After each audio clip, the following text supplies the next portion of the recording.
Salve a tutti da Chef Emanuela e ben ritrovati sul mio canale di cucina. Oggi un piatto tipico della cucina campana. Vi lascio alla ricetta. Per i nostri manfredi con la ricotta ci serviranno per cipolla grossolanamente, diciamo a fettine per intenderci, a fuoco basso. Mettiamo abbondante acqua. Una volta che bolle saliamo, facciamo ritornare il bollore. Ho messo la ricotta. Pronto, ho levato la carne che sarà poi il nostro secondo.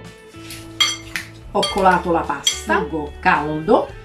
Ecco i nostri manfredi con la ricotta, pronti per essere serviti. A ricetta terminata, io vi auguro buon appetito e se questa ricetta vi è piaciuta replicatela.